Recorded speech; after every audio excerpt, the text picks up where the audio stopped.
Buenos días, alumnos de tercero de secundaria. Bienvenidos a la clase de religión. Esta sesión o este tema número 14 que vamos a desarrollar el día de hoy es continuación del tema grande, el tema general, que eran los primeros siglos de la Iglesia.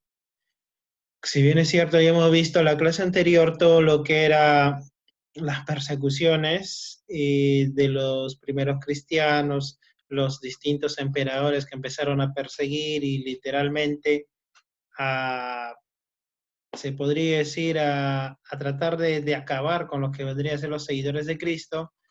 Hubieron muchas formas de resistencia, ¿no? Pero ninguna de esas formas fue una forma agresiva, ¿ya?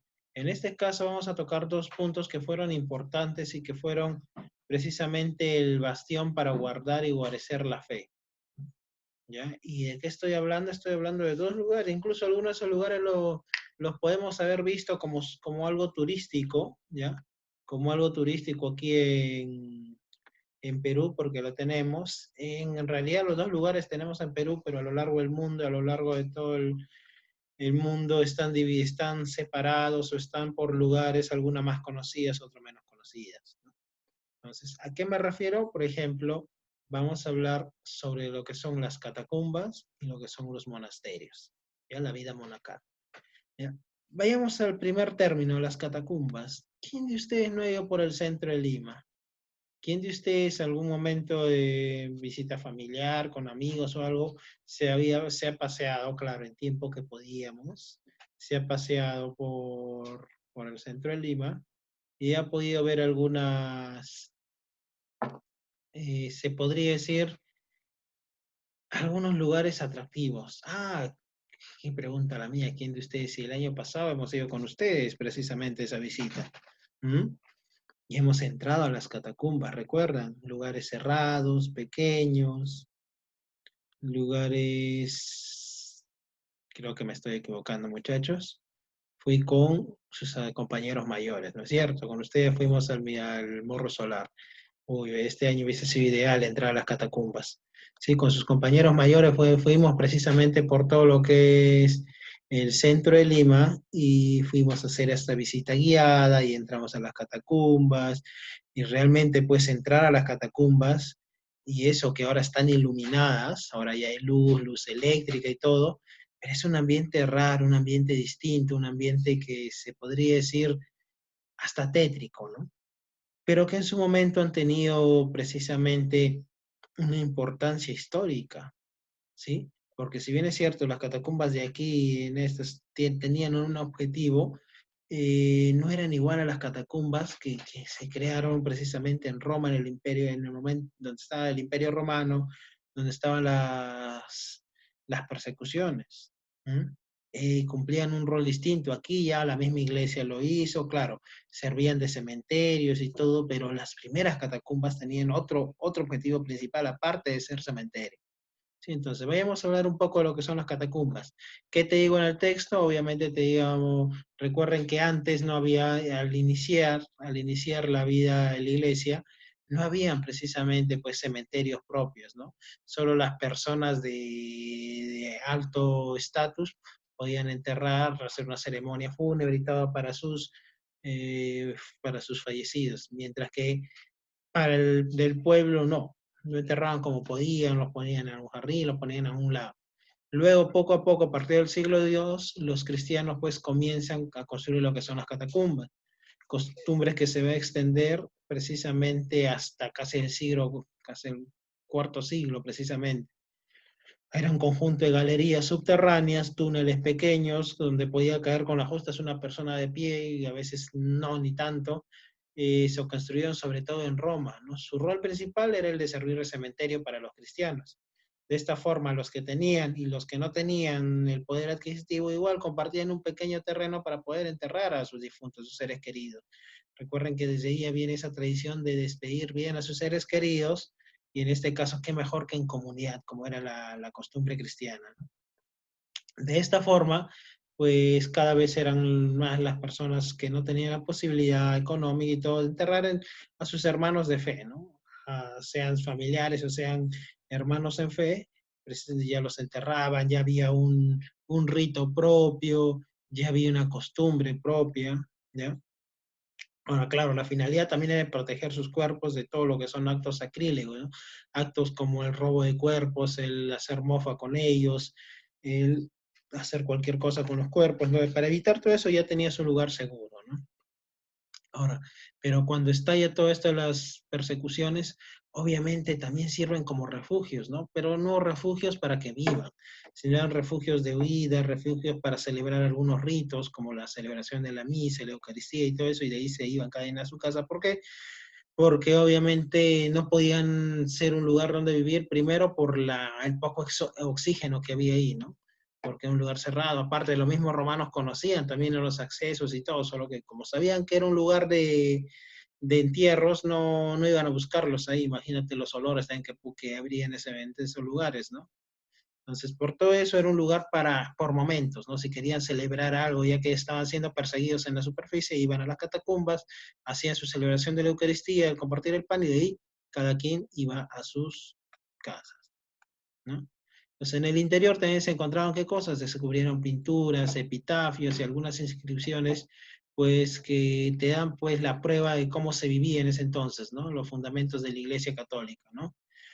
Esos escritos, esos epitafios, esas pinturas, ¿qué te reflejaban? Te reflejaban, por ejemplo, la fe en un solo Dios, en la Trinidad, en la fe en Jesucristo, en la resurrección, la pertenencia a la iglesia por el bautismo, el buen pastor llevando su oveja en sus hombros, el orante que representa todas las almas de los fieles, todas esas imágenes lo encontrabas ahí en las primeras catacumbas, ¿no? A un Lázaro resucitado, recuerda, el rol de resurrección de la muerte, precisamente ahí en donde están la mayoría de sus seres queridos esperando la resurrección final, ¿no?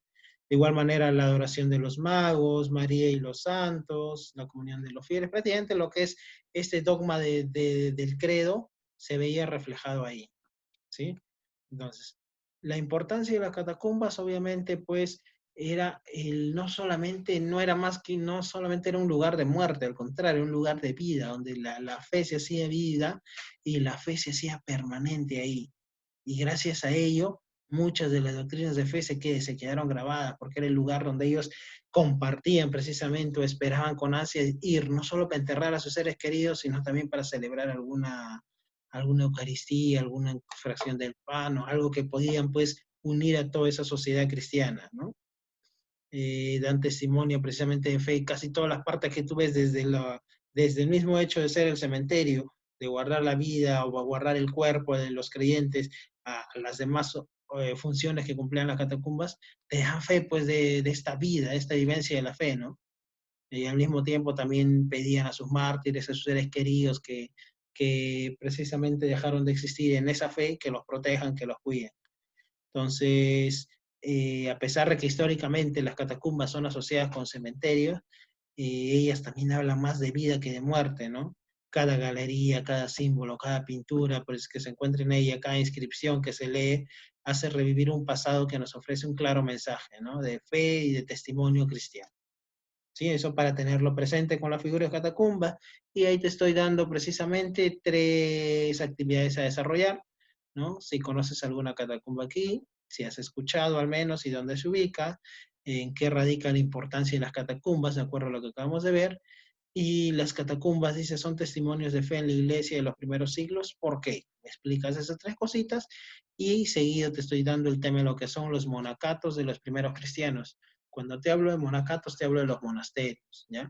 Ahora, ¿qué son los monasterios? Son lugares donde estaban, pues, precisamente los monjes. Ahora, esta vida monacal, esta vida de monjes, pues, obviamente aparece en un contexto cristiano a fines del siglo III, te digo aquí, ¿no? Sin embargo, pues vienen desde antes, vienen desde la época de las persecuciones, ¿no? Muchos cristianos se iban, se dedicaban a una vida solitaria, que es en lo que consiste la vida monacal, ¿no? La vida de monje, por voluntad propia, no porque los obligan o los excluyen de la sociedad, ellos mismos se iban porque no había, ellos sentían a veces que no había esa compenetración entre el mundo y los seguidores de Cristo, entonces preferían irse y estar fuera del mundo, entre comillas, ¿no? Con el fin de orar, a veces formar comunidades cristianas, ¿no? La palabra monje viene del griego monos, que significa solo o solitario, uno, recuerda. ¿Sí? Entonces era el hombre que vivía apartado de los demás hombres del mundo, ¿no? Ahora, hay varias hipótesis de cuáles pueden ser sus explicaciones sobre sus orígenes, ¿no? Por ejemplo, la primera habla de, sobre todo, por ejemplo, de una cita bíblica, ¿no? Fundada de Mateo 19:29, ¿no? Todo aquel que haya dejado casa, hermanos, padre, madre, hijos o propiedades por causa de mi nombre, recibirá 100 veces más y tendrá por herencia la vida eterna. Y basado en esta cita bíblica, muchos optaron precisamente por dejar todo, dejar propiedad, dejar todo, familia, todo, e irse a vivir en la soledad, irse precisamente a vivir en lo que vendría a ser su vida monacal, ¿no? Y poco a poco se van construyendo de ahí órdenes monásticas dedicadas precisamente a eso. Otra hipótesis es precisamente los movimientos monásticos que surgen con, como les decía antes, esa incompatibilidad entre el cristianismo y el mundo, ¿no? Al ver que muchas comunidades vencieron a relajarse, no había una coordinación, no había conflictos, volvían a lo del mundo. Entonces, ¿qué hacían muchos cristianos? Se motivaban a irse, a alejarse de todo y dedicarse a una vida monacal. Eso puede ser una segunda hipótesis. Una tercera hipótesis, también las persecuciones cristianas, ¿no? Hace que muchos de ellos se refugien en lugares alejados, en montes, en lugares desiertos, alejados del mundo, precisamente con una forma de sobrevivir y mantener su fe, ¿no? Para no perder. Otra hipótesis, la cuarta, podría ser que los cristianos, al observar y vivir de cerca el martirio de sus hermanos de fe, de los primeros mártires precisamente, iniciaron esa práctica de abstinencia, de ayuno, esa práctica de dejar todo precisamente y acoplarse al sufrimiento de ellos, ¿no? Una forma de ayuno espiritual. Podría ser, o también otra hipótesis es que, y capaz más acertada puede ser que es por el amor y las ansias de seguir a Cristo. Entonces, dejaban todo a ejemplo de Jesucristo, ¿no? Recuerdan que la vivencia de fe en ese entonces es fuerte. Ustedes, capaz, o nosotros, capaz, por nuestra realidad, a veces no entendemos esa vivencia de fe, pero la vivencia de fe es fuerte, ¿sí?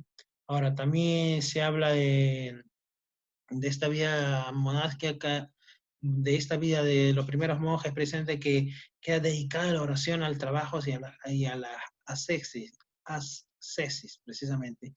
¿Y qué es esto? Es poner un estilo de vida propia que te privarte solo de muchas cosas, practicar ayuno frecuente, levantar temprano, dormir poco, todo precisamente largas horas de oración, de trabajo, etcétera, todo precisamente con el fin de hacerte más puro, más cercano a Dios, ¿no? Hacer votos de pobreza, de castidad y obediencia, pero esos votos pues eran cumplidos así al pie de la letra, ¿no? Entonces, ahora, los primeros monjes, ¿dónde están? Lo tenemos en Oriente, surgen los primeros monjes, ¿no? En Egipto, precisamente habían dos tipos de monjes que surgen, los anacoretas o eremitas, quienes viven solos, entre ellos sobresale el primer San Antonio Abad, se iban solos al desierto y solitos vivían, imagínate esa clase de vida. O los cenobitas, ¿no? Que ya era una vida más en comunidad, ¿no? San Pacomio es quien sobresale entre ellos. Ya no era uno solo, sino vivían entre tres, cuatro, cinco más, pero igual hacían ese alejarse del mundo, de todas las cosas del mundo. En Occidente ya viene también esta tradición monacal, pues con San Jerónimo, con San Martín de Tours, con San Agustín y otros que a finales del siglo IV precisamente inician esta etapa de vida monacal y los primeros monasterios bien organizados, que ya eran lugares cerrados, especialmente dedicados que es la oración, a todo el ayuno, todo eran pues los benedictinos, que es una congregación fundada precisamente por ello, ¿no? Por San Benito, ¿no? De Montecassino. Es el primer monasterio como tal, obviamente dedicado a lo que vendría a ser la vida monacal, bien estructurado, con su biblioteca, con todo. Entonces, poco a poco estas vidas monacales que hasta en la actualidad hay, pues van dejando un testimonio de fe más vivo, más distinto a los que están insertos en la sociedad, ¿no? Es igual, te pongo tres preguntas para que puedas desarrollar de acuerdo a esta vida monacal, un poco lo que es los importantes, por qué son importantes, y si también, pues, si esta vida, estilo de vida es vigente en la actualidad. Te digo que es vigente, ahora, ¿por qué? ¿Por qué podría ser vigente? Eso ya sería cuestión de que ustedes lo averigüen. ¿Sí, muchachos? Eso sería todo para la clase de religión de ahora. Ya saben, tienen 48 horas para entregar las evidencias, las dos preguntas, a mi correo o en su defecto al WhatsApp. ¿Sí? Nos estamos viendo, por favor, cuídense bastante y ya saben, cualquier duda, cualquier cosa, me lo hacen saber.